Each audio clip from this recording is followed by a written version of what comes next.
Hello everyone, welcome to Smart Study channel. So this is another lecture under our series of Indian polity. ठीक है, तो इससे पहले हमारा फर्स्ट लेक्चर आ गया है इंडियन पॉलिटी की सीरीज़ में. ठीक है, ये सेकंड लेक्चर है एंड हमारी जो ये सीरीज़ है इसमें लक्ष्मीकांत, एनसीईआरटी इनको रेफ़र कर रहे हैं मेनली. एंड बाकी हम इसके बिना जो है प्रीवियस इंपॉर्टेंट क्वेश्चंस भी डिस्कस करेंगे इस सीरीज़ में, राइट. तो हमने लास्ट लेक्चर में बात की थी, मेनली हमने रेगुलेटिंग एक्ट 1773 देखा था. उससे पहले हमने जो है ईस्ट इंडिया कंपनी का बैकग्राउंड देखा, कैसे उनको जो है उनकी पावर इंक्रीज होती है इंडिया में. ठीक है, फिर क्या ज़रूरत पड़ती है रेगुलेटिंग एक्ट लेके आने की, वो हमने डिस्कस किया था डिटेल में. ठीक है, उसके बाद एक्ट ऑफ सेटलमेंट आता है 1781 का, जो 1773 की प्रोविजंस थी. ठीक है, उनमें कुछ तो ड्रॉबैक्स थे, कुछ लिमिट्स थी, उनके लिए जो है एक्ट ऑफ सेटलमेंट आता है 1781 का, राइट. तो उसके बाद पिट्स इंडिया एक्ट 1784 की हमने बात की थी. तो बेसिकली हम ये एक्ट्स क्यों डिस्कस कर रहे हैं, क्योंकि इनका इम्पॉर्टेंट रोल रहा है जो हमारे कॉन्स्टिट्यूशन बनने की जर्नी रही है. ठीक है, एवोल्यूशन हो रहा है जो हमारे कॉन्स्टिट्यूशन का तो हुआ है, उसमें इम्पॉर्टेंट रोल रहा है इन एक्ट्स का. ठीक है, हमने देखा कि कैसे कैसे पॉलिटिकल डेवलपमेंट्स हुई, फिर कैसे एडमिनिस्ट्रेशन करना है. ठीक है, लॉ मेकिंग कैसे हो रही थी, वो इंडियंस ने सीखा ब्रिटिशर्स के अंडर, राइट. और फिर कुछ जो नेगेटिव चीज़ें थी वो हमने नहीं अडॉप्ट की, पॉजिटिव जो हमें लगा वो हमने कॉन्स्टिट्यूशन में अडॉप्ट कर ली, राइट. तो इसलिए हम ये एक्ट्स को डिटेल में पढ़ रहे हैं. ये आपका कोई भी कॉम्पिटिटिव एग्ज़ाम हो, चाहे यूपीएससी, स्टेट सिविल सर्विसेज हो, एसएससी, कोई भी एग्ज़ाम हो, सबके लिए बहुत इंपॉर्टेंट है. ठीक है, और ये पर्टिकुलरली अगर हम एक्ट्स की बात करते हैं तो ये आपको हर कॉम्पिटिटिव एग्ज़ाम में इन पे क्वेश्चन मिल जाते हैं. ठीक है, तो चलिए अभी आज कंटिन्यू करेंगे हम पिट्स इंडिया एक्ट 1784 के साथ. ओके, तो ये हमने जैसे बात की थी कि ये ब्रिटिश के प्राइम मिनिस्टर थे विलियम पिट्स. ठीक है, उनके नाम पे पड़ा है.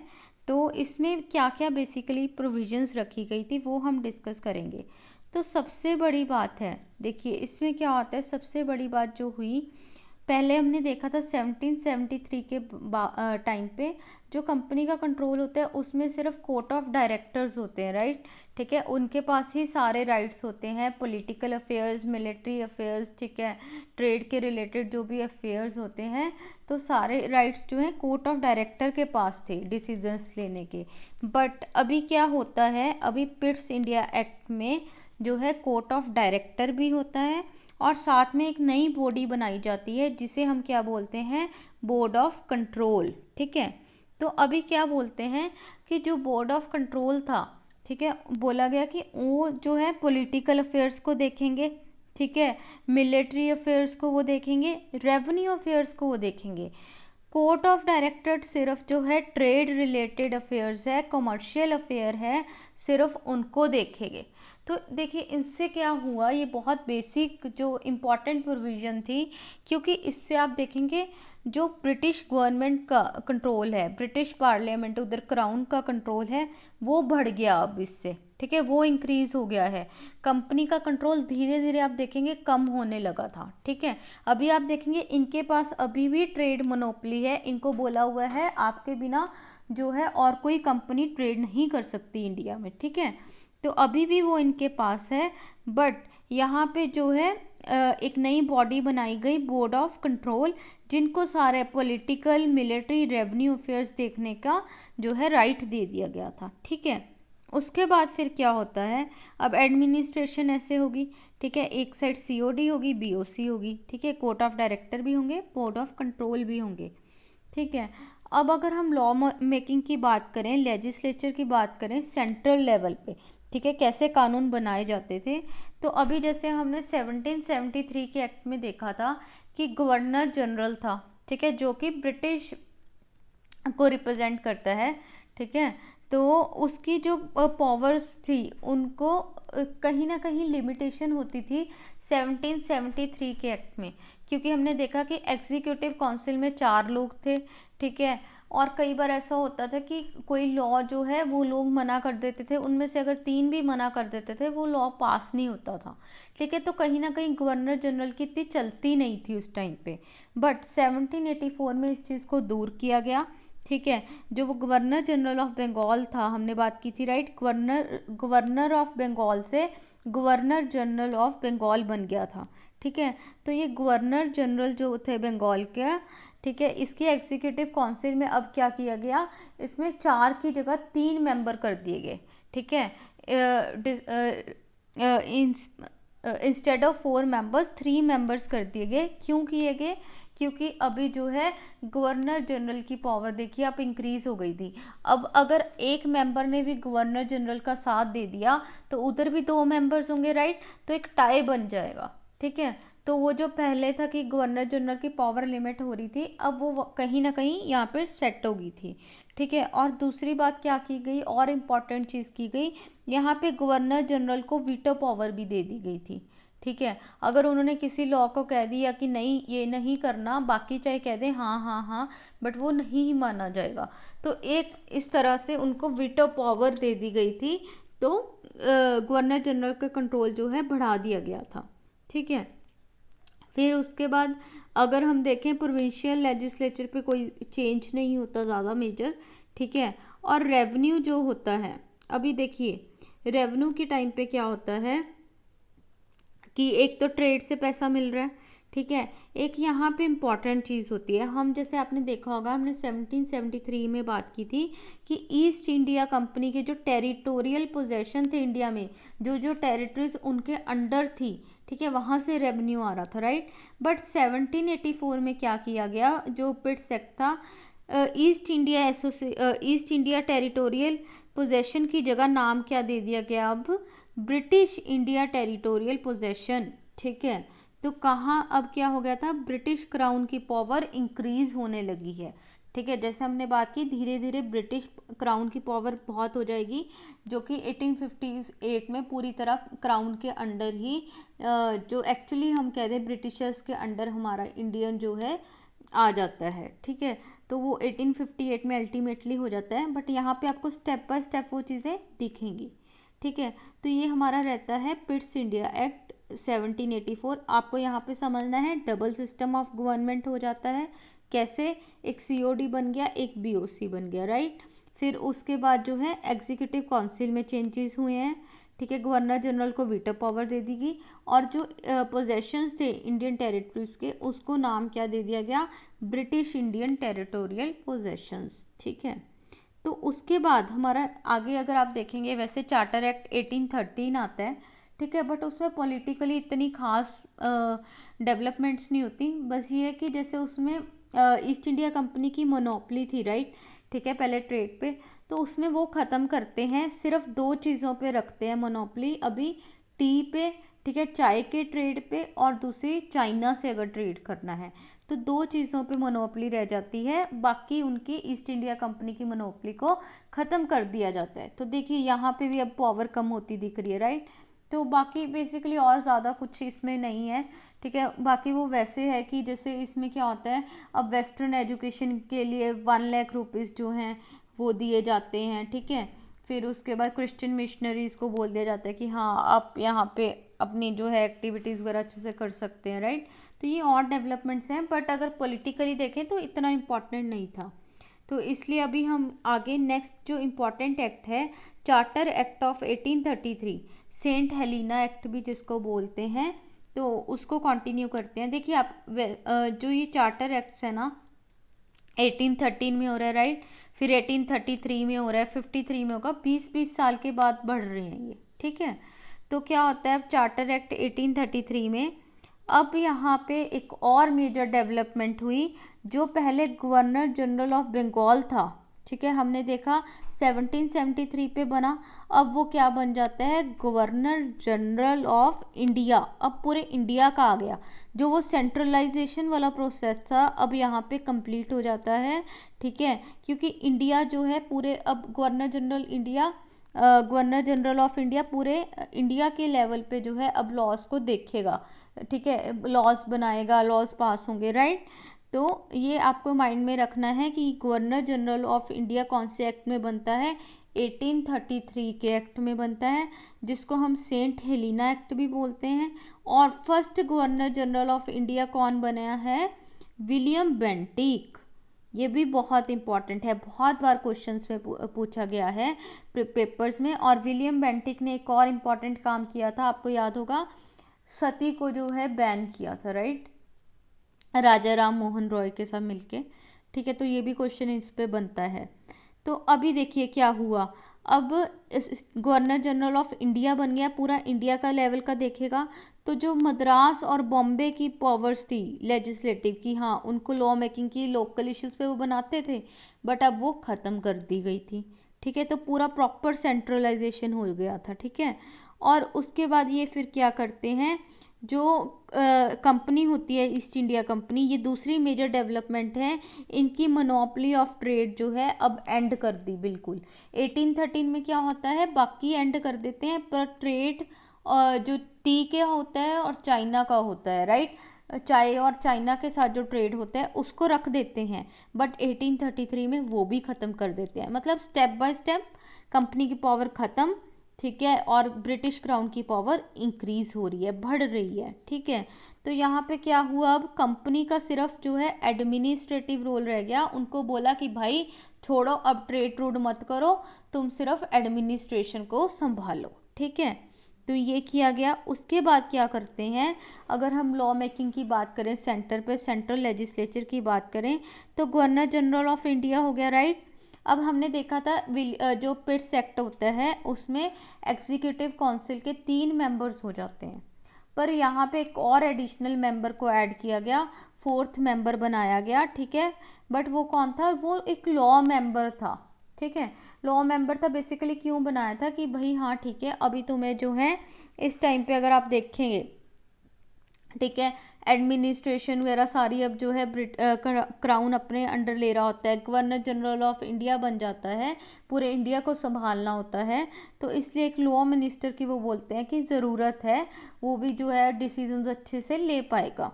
तो इसलिए एक लॉ मेंबर को ऐड करते हैं, और ये कौन बनता है ये आपको बताना है। ठीक है, कौन बनेगा, ये बनता है लॉर्ड मैकॉले। ये भी बहुत इंपॉर्टेंट है, इनका आगे मैकॉले मिनट भी आता है जिसमें ये इंडियन एजुकेशन, वेस्टर्न एजुकेशन की बात करते हैं। ठीक है, तो यहाँ पे लॉ मेंबर बना मैकॉले। ठीक है, और एक कमांडर इन चीफ भी किया आ गया था। ठीक है, तो बेसिकली जो है ये गवर्नर जनरल और इनकी काउंसिल टोटल 6 मेंबर्स, ये 6 मेंबर्स हो गए थे, राइट। ठीक है, उसके बाद प्रोविंशियल तो ख़त्म ही हो गई, मद्रास और बॉम्बे की अब तो पावर्स ख़त्म हो गई थी। ठीक है, तो बाकी रेवेन्यू भी, अब ट्रेड वाली चीज़ ख़त्म हो गई थी, ब्रिटिश इंडिया टेरिटोरियल जो है पोजेशन से रेवेन्यू आ रहा था, राइट। उसके बाद अभी एक और बात यहाँ पे एडिशनल फैक्ट है, अगर हम वैसे देखें कि इसको सेंट हेलिना एक्ट क्यों बोला जाता है, तो बेसिकली क्या हुआ था, पहले saint Helena act, saint Helena जो है एक आइलैंड है साउथ अमेरिका और अफ्रीका के बीच में। ठीक है, एक छोटा सा आइलैंड है, वहाँ पे ईस्ट इंडिया कंपनी को राइट दिए गए थे कि तुम वहाँ पे रह सकते हो, वहाँ पे अफेयर्स को कंट्रोल कर सकते हो। बट 1833 के एक्ट में सेंट हेलिना का भी जो राइट्स थे ईस्ट इंडिया कंपनी से ले लिए जाते हैं। तो सब जगह जो कंपनी का रोल है वो धीरे धीरे कम हो रहा है। स्टार्ट हुआ 1773 से, ये एंड होगा 1858 में। ठीक है, तो यहाँ पे जो है सेंट हेलिना से भी उनके राइट्स ले लिए गए। बाकी जो इंडिया की हमने अभी बात की वो तो हमने देख ही लिया कि गवर्नर जनरल ऑफ इंडिया बन गया था। ठीक है, तो इस तरह से चार्टर एक्ट ऑफ 1833 भी बहुत इंपॉर्टेंट रहा। यहाँ पे हमने सेंट्रलाइजेशन को अचीव किया, राइट। और एक यहाँ पे एक और इम्पॉर्टेंट चीज़ होती है, यहाँ पे सिविल सर्विसेज का जो है ओपन कंपटीशन करने की मतलब बात की जाती है। ठीक है, ट्राई किया जाता है कि हाँ एक ओपन सिस्टम ऑफ कंपटीशन हो जाए। ठीक है, बट वो अभी 1833 के एक्ट में सक्सेसफुली इम्प्लीमेंट नहीं हो पाता। ठीक है, वो हम देखेंगे 1853 में फिर इम्प्लीमेंट होता है। क्योंकि क्या होता था, पहले जो सिविल सर्विसेज थे, ठीक है, सिविल सर्वेंट्स थे, वो ज़्यादातर जो COD है, कोर्ट ऑफ डायरेक्टर्स हैं, वो नॉमिनेट करते थे उसमें मेंबर्स को। ठीक है, तो ये बाद में 1853 में होता है कि एक ओपन सिस्टम बनाया जाता है जिससे इंडियंस भी जो है सिलेक्ट हो सकते थे, राइट। तो चलिए 1833 का एक्ट हमने देखा। इसके बाद जो नेक्स्ट एक्ट आता है वो है 1853 का। जैसे हमने बात की 20 साल के बाद फिर से उनको 20 साल बोला गया ईस्ट इंडिया कंपनी को कि ठीक है तुम देखो इंडिया को, ठीक है, 20 साल का और टाइम दे दिया गया। अब इसमें बहुत इम्पॉर्टेंट डेवलपमेंट हुई एक तो, ठीक है। इसमें क्या हुआ, सेंट्रल लेजिस्लेचर पे पहली बार ऐसा हुआ कि लेजिस्लेटिव मतलब लॉ मेकिंग अफेयर्स और एग्जीक्यूटिव मतलब लॉज को इम्प्लीमेंट करना, लॉज को अप्लाई करना, ठीक है, उनको अलग अलग किया गया थोड़ा, ठीक है। कैसे करते हैं, वो जो एग्जीक्यूटिव काउंसिल होती है उसमें 6 लेजिस्लेटिव काउंसलर्स को भी ऐड किया जाता है उसके अंडर, ठीक है। तो वो काउंसलर्स अगर हम देखें कौन कौन होते हैं, एक तो सुप्रीम कोर्ट का जज रहेगा, उन्होंने बोला चीफ जस्टिस, एक और कोई जज रहेगा, ठीक है, 2 लोग तो ये रहेंगे, 4 लोग जो हैं वो अलग अलग प्रेसिडेंसी से मद्रास, बंगाल, बॉम्बे, आगरा, इनसे नॉमिनेट होके आ जाएंगे, ठीक है। अब देखिए क्या हुआ था 1853 के टाइम पे, अगर आप देखेंगे अलग अलग एक्सपेंशनिस्ट पॉलिसीज चल रही होती हैं ब्रिटिश की। ब्रिटिश जो है अपना कंट्रोल इंक्रीज कर रहे हैं इंडिया पे, राइट। तो जैसे डॉक्ट्राइन ऑफ लैप्स आती है, सब्सिडियरी अलायंस होती है, अलग अलग नेटिव स्टेट्स को कैप्चर किया जाता है। तो अभी इसलिए क्या होता है कि इनका कंट्रोल बढ़ रहा होता है, तो ब्रिटिश जो गवर्नमेंट होती है वो यहाँ पे बोल देती है कि तुम और प्रेसिडेंसीज जो हैं ओपन कर सकते हो, क्योंकि उनको पता था कि अभी अफेयर्स वगैरह संभालने के लिए प्रेसिडेंसीज चाहिए होंगी, ठीक है। तो इसलिए आप देखेंगे यहाँ पे मद्रास, बंगाल, बॉम्बे एंड आगरा, ये 4 प्रेसिडेंसीज मेन बनती हैं, इनकी लोकल गवर्नमेंट्स होती हैं और इनमें से जो है लेजिस्लेटिव काउंसलर उठ के आते हैं। तो अभी क्या हुआ, पहले 6 मेंबर थे, गवर्नर जनरल था, 4 उसकी एग्जीक्यूटिव में थे जिसमें एक लॉ मेंबर होते, राइट, 5 ये हो गए, एक कमांडर इन चीफ था, 6 मेंबर थे, 6 ये और हो गए, तो 12 मेंबर हो गए, ठीक है। और लॉ मेंबर जो मैकॉले था उसको वोटिंग राइट्स भी यहाँ पे मिल गए थे, ठीक है। अब एक ये बात हुई, उसके बाद दूसरी बात इंपॉर्टेंट यहाँ क्या होती है कि पहले आप देखते आएंगे कोर्ट ऑफ डायरेक्टर में 24 मेंबर्स होते हैं, बट 1853 के एक्ट में 24 जो है मेंबर से निकाल के 6 मेंबर निकाल दिए जाते हैं और 18 मेंबर्स रह जाते हैं। वो जो 6 मेंबर्स को निकाल दिया, 18 मेंबर्स रह गए, और उसमें भी जो 6 हैं वो बोलते हैं कि अब ब्रिटिश क्राउन जो है नॉमिनेट करेगा। तो ये भी बहुत बड़ी बात थी, यहाँ भी आपको ब्रिटिश का कंट्रोल जो है इंक्रीज होता बढ़ता हुआ दिखेगा, राइट। तो अभी इसमें और क्या होता है, अब आपने देखा कि यहाँ पे अभी आज अगर हम मॉडर्न डे पार्लियामेंट की इंडिया की बात करें, आपको पता है हमने अपना पार्लियामेंट्री सिस्टम कहाँ से अडॉप्ट किया है, ब्रिटिशर्स से, ठीक है, यूके से, राइट। तो अभी आज का पार्लियामेंट अगर हम देखें, यहाँ पे आपको लेजिस्लेटिव बॉडी भी दिखेगी, ठीक है। लेजिस्लेटिव कौन हो गया हमारा, जैसे पार्लियामेंट है, लॉ बना रहा है, राइट। फिर एग्जीक्यूटिव आपको मिलेगा, जैसे गवर्नमेंट होगी, पीएम हो गया, ठीक है, ये लॉज को इम्प्लीमेंट कर रहे हैं, राइट। तो डिफ्रेंसिएशन मिल रही है, ठीक है। ऐसे ही इस टाइम पे भी ऐसा प्रॉपर हो रहा था, लॉ मेकिंग हो रही थी, एग्जीक्यूटिव हो रही थी, ठीक है। तो इसलिए जो है ऐसा बोला गया कि ये जो लेजिस्लेटिव काउंसिल थी ये मिनी पार्लियामेंट की तरह एक्ट कर रही थी, ठीक है। ये आपको याद रखना है, आपको पूछ सकते हैं कि मिनी पार्लियामेंट किस टाइम पे जैसे बना, ठीक है। लेजिस्लेटिव काउंसिल को बोला गया था क्योंकि उसमें भी वैसे लॉ मेकिंग हो रही थी जैसे आज हमारे पार्लियामेंट में होती है, तो इसको मिनी पार्लियामेंट बोला गया, राइट। तो ये आपका 1853 का एक्ट हो गया। और इसमें एक होता है कि जैसे हमने सिविल सर्विसेज की बात की थी, यहाँ पे ओपन सिस्टम अब जो है इंट्रोड्यूस हो गया था, ठीक है।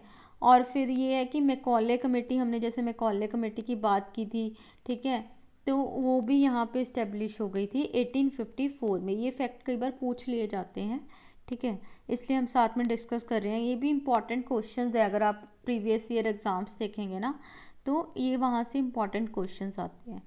तो चलिए फिर आज का लेक्चर हम यहीं ख़त्म करेंगे। हमने सारे अभी कंपनी के अंडर जो इम्पोर्टेंट एक्ट आए थे वो देख लिए। अभी यहाँ से क्या होगा, देखिए 1853 में क्या होता है, पहले 20-20 साल का चार्टर होता है, राइट, 20 साल दिए जाते हैं कंपनी को, बट यहाँ पे 1853 में वो भी नहीं करते। क्योंकि अब इनको हो जाता है कि हमें जो कंट्रोल है अपने जो हाथ में लेना है, ब्रिटिश गवर्नमेंट को ऐसा फील हो जाता है। और 1858 में आप देखेंगे गवर्नमेंट ऑफ इंडिया एक्ट आ जाता है। उससे पहले मेजर इवेंट क्या होता है, रिवॉल्ट ऑफ 1857, तो उसमें जो है ऐसी कुछ चीज़ें होती हैं, उसके बाद इनको गवर्नमेंट ऑफ इंडिया एक्ट 1858 लेके आना पड़ जाता है और वहाँ से क्राउन रूल स्टार्ट हो जाता है, राइट। तो वो हम जो है नेक्स्ट लेक्चर में डिस्कस करेंगे। उसके अंडर जो है इम्पॉर्टेंट एक्ट्स, फॉर एग्जांपल पहले काउंसिल एक्ट आता है 1861 का, ठीक है, 1892 का, फिर 1909 का मॉर्लेमेंटो रिफॉर्म आ गया, 1990 के कैम्सफोर्ड रिफॉर्म्स आते हैं, 1935 का एक्ट आता है। तो ऐसे डिफरेंट एक्ट्स ये हैं, ये भी हम डिस्कस करेंगे टिल आवर इंडिपेंडेंस, ठीक है, तो वो डिटेल में देखेंगे।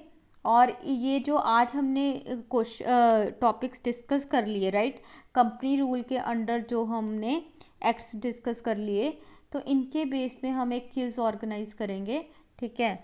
तो वो मैं वीडियो देखती हूँ, अभी लेके आऊँगी नेक्स्ट, ठीक है। तो चलिए फिर कंटिन्यू करेंगे हम नेक्स्ट लेक्चर में। टिल देन अगर आपको मेरे एफर्ट्स अच्छे लग रहे हैं तो आप इनको लाइक कीजिए, सब्सक्राइब कीजिए मेरे चैनल को, आपको बेल आइकन को प्रेस कीजिए तो आपको लेटेस्ट नोटिफिकेशंस भी मिलती रहेंगी, ठीक है। और इनको शेयर कीजिए मैक्सिमम अपने फ्रेंड्स के बीच में, क्योंकि इससे मुझे भी मोटिवेशन मिलेगा।